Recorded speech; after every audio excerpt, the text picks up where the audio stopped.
Welcome back to the Manistee Friendship Society podcast, episode 2. I'm Cassandra, the executive director. And I'm Sabrina, the assistant director. Thank you for being with us today.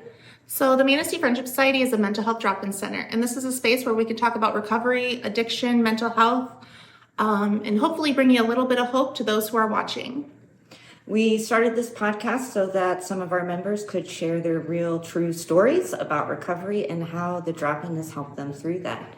And also, May is Mental Health Awareness Month, and to continue with that, we are continuing our yoga on Fridays.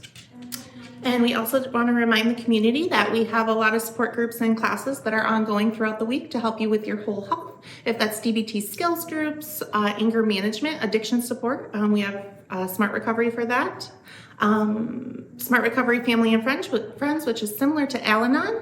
And so many more. So just check out our website on our calendar on there or Facebook page for more updates. And today we have one of our members who is been coming here for a few years now. Her name is Latisha Skomski, and we would like her to introduce herself in any way that she feels fit. Hi, my name is Latisha Skomski. I am 37 years old. I am currently living in here in Manistee, Michigan. Coming to the Manistee Friendship Society for a few years now. I am beyond grateful for them. They have been my support system whenever I need to talk to somebody. I am from Wisconsin. I came from abuse, a broken home, being hard of hearing kind of sucks, because you can't quite understand like a whole lot of words and stuff. You gotta be able to read it and talk about it. My recovery has been amazing. I haven't had any cravings at all. But my grandmother is the one that took me in when I had nowhere to go. Her name was Kathleen. Mm-hmm. What was it like when you first walked through our doors? You came from a different state. You were just in the beginning stages of your recovery. So what was it like when your grandma brought you back to Michigan to help support you in your recovery and walking through the drop-in? It was hard getting to know a whole new scenery, felt out of place. Yeah. It was hard, what am I doing to here? So, at first I got the hang of it, but there's some days that I just want to sit and cry, because I've never been this safe in my own entire life. Oh, yeah. I'm safe and loved and wanted. Yeah. And how long have you been in recovery now? Almost 4 years. Almost 4 years? I've been from drinking. I am almost 6 years sober from that. Drugs, almost 4. I haven't had a cigarette in over a year. Yeah. Good for And I you. quit vaping over 6 months ago. Yeah. Wow. And I was talking to my doctor about everything, and he is very impressed with me. I am too. Very impressed. And how did you know, or where were you? What were you thinking when you thought and decided I need to get help? What was that like? Where were you at in your life? I felt hopeless, down, there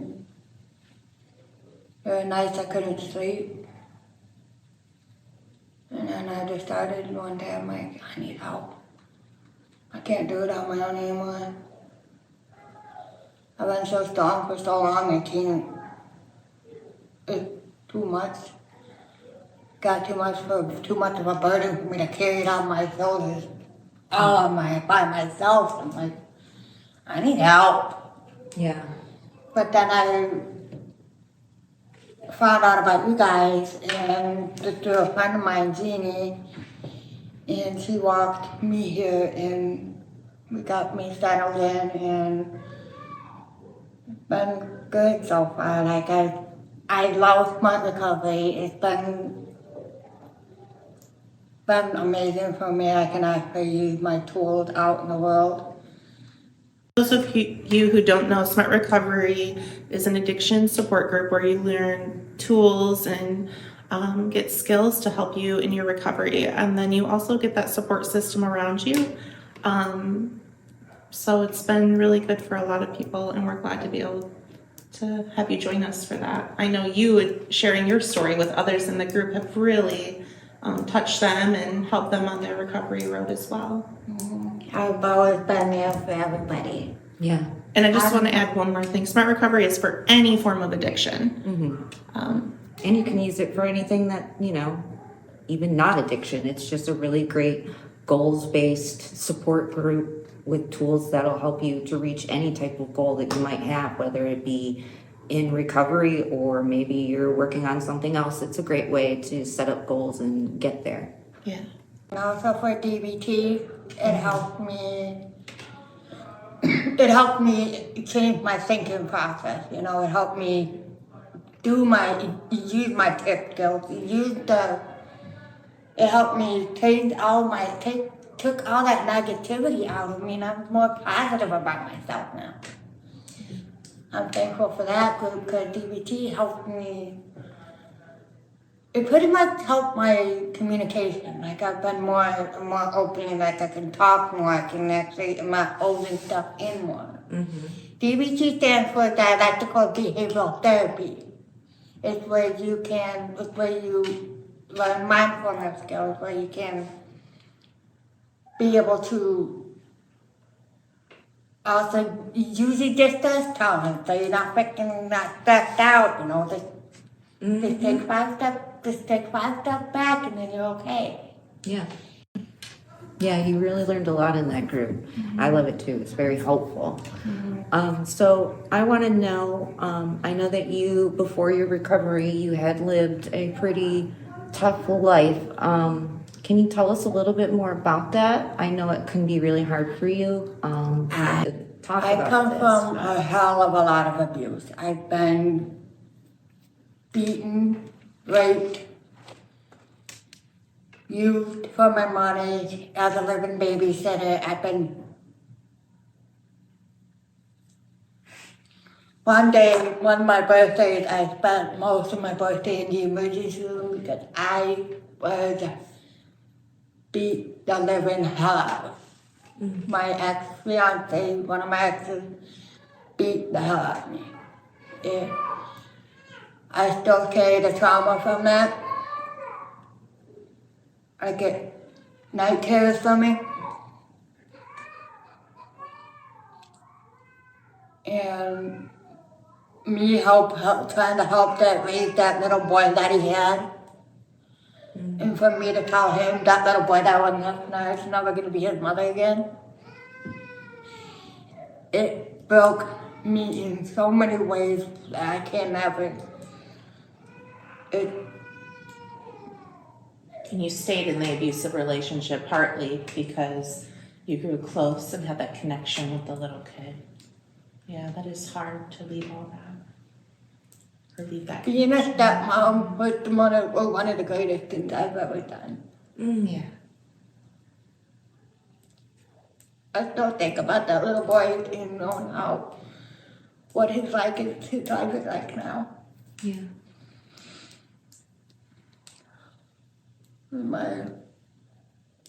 My dad, we're not on the greatest of terms right now because he still talks to that person who hit me. And my brother, David, he's in recovery as well. I've been helping him through a lot of stuff too. He just made 2 years of being sober from drinking. That's great. Congratulations to him. Yeah. And he is very pissed at my second ex-fiance because he's the one that got me into trouble. Got you into the drugs? Yeah. I went to jail. That 5 days in jail. I was originally looking at a felony 12 and a half years in prison. But the DA showed a hell of a lot of leniency on me. Well, I think they seen the life you were building and the steps you were taking to get sober and to change your life. Yeah, when I went past my last court, I pleaded no contest, which is, I wouldn't be not guilty or guilty. But the judge did find me guilty on that one count of manufacturing distribution of cocaine. That's what I was formally charged with. But you weren't actually doing that. You were just caught up with people and places and things. Then you're the one who got in trouble. I was known as I got preyed on. I fell victim to predators. One thing I'm going to say, they know about this. One day I got pimped out. I was pimped out to get drugs. Yeah. You've been through a lot of trauma, just so much more than anyone should have to go through. With all of that, what keeps you sober today? My faith in God, myself, my friends, my family, my boyfriend. He's always been there for me. If it wasn't for him, I wouldn't know what to do, but my life has gone so much better with him. Yeah, a healthy relationship. Can do wonders. Yeah. And I was listening to you talk about all of those things and the abuse and people taking advantage of you.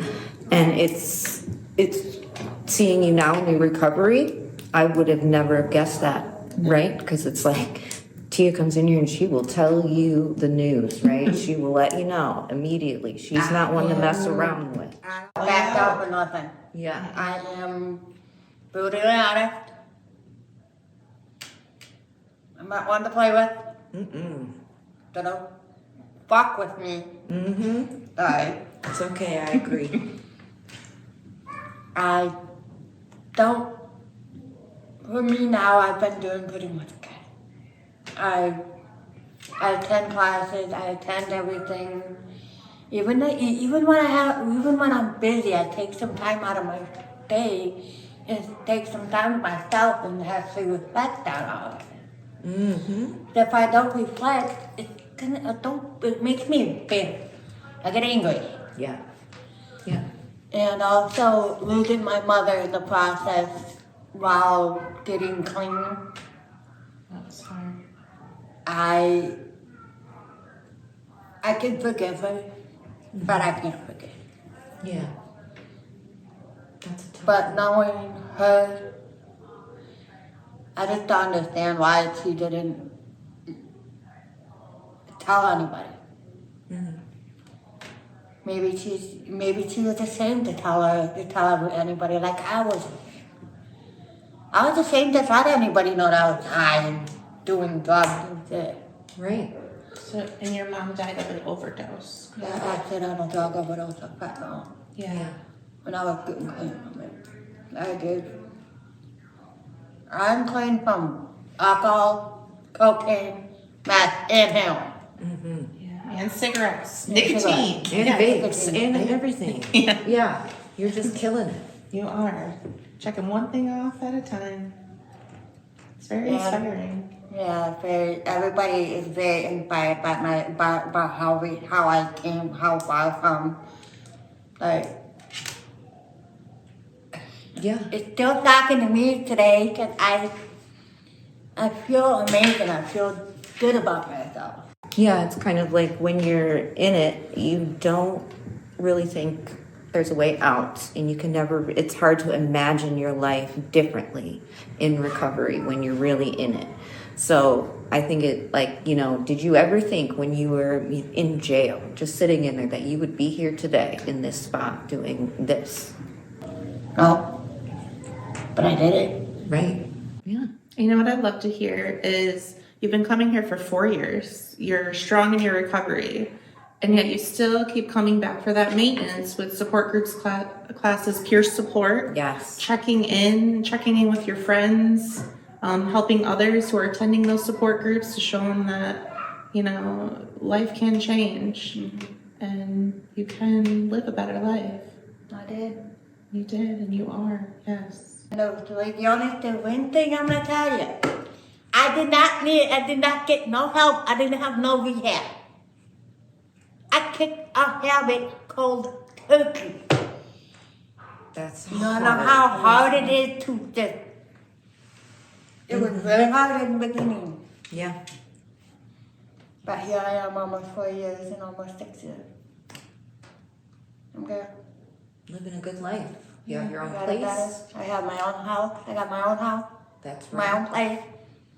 But I fought for myself. Yeah, you did. Mm-hmm. I fought a lot. No more getting stuck in flight or fight mode. Mm-hmm. I'm done. For sure. If I could change one thing about my life, I'll go back and do it all over again. Mm-hmm. Because I know I can do it. Yeah. And if I ever relapse, I got them to fall on. My family, my friends. Your support system that you built around you.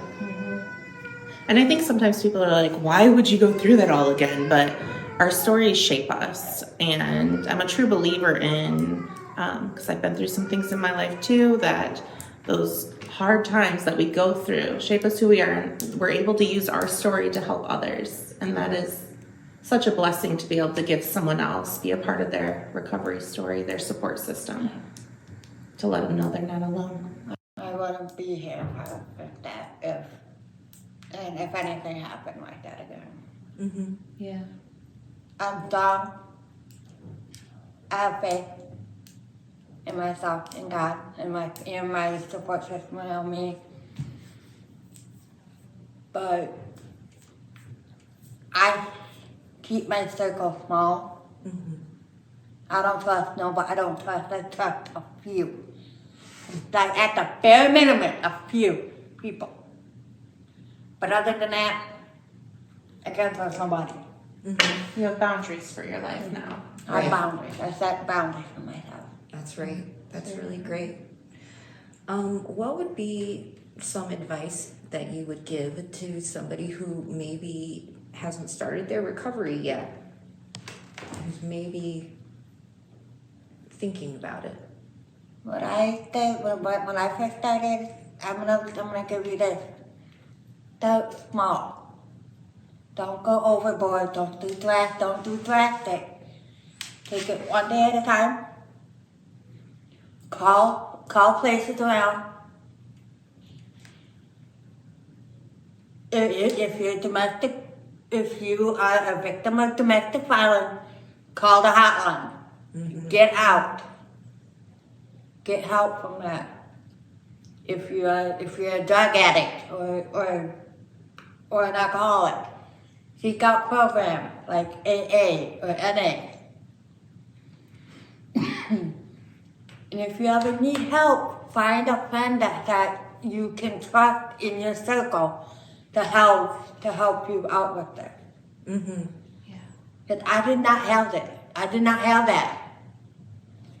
You can do it. I did it. Yeah. Also, one other thing.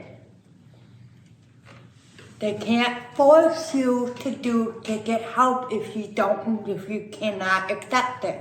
Mm-hmm. Yeah. Do not force anybody to do something right away. They have to have the willpower to do it on their own, You have to want. Yeah. Yeah. like I did. I agree. Start small, little things. Like if you can only make it for 5 minutes, make it for that 5 minutes until you can make it another 5 minutes. It really is just starting small, because sometimes you'll want to just fix everything all in one day, and that can become very overwhelming, and it just honestly won't work out. So I love that. Start small. And don't be afraid to reach out. Whoever, those people around you that you're close to or that you trust. It's very important. Just know you're not alone. Well, thank you for joining us today. And thank you, Latisha, for sharing your story. I know you've had a lot of things happen to you in your life, and you're just an inspiration. I know everyone here loves you. We are all inspired by you, and thanks for, keeping us in line. You're welcome. And thank you for having me here. I really appreciate sharing my story. I hope that I can reach out to people who've been through the same thing and take my advice and learn from my story. Thank you. Thank you, Latisha. You're welcome. So just remember, if you are in the Manistee County area or surrounding areas, we're here for you. We're just a phone call away, or just drop in during our business hours and we'll see how we can best support you. Thank you for joining us. See you on the next one. Bye.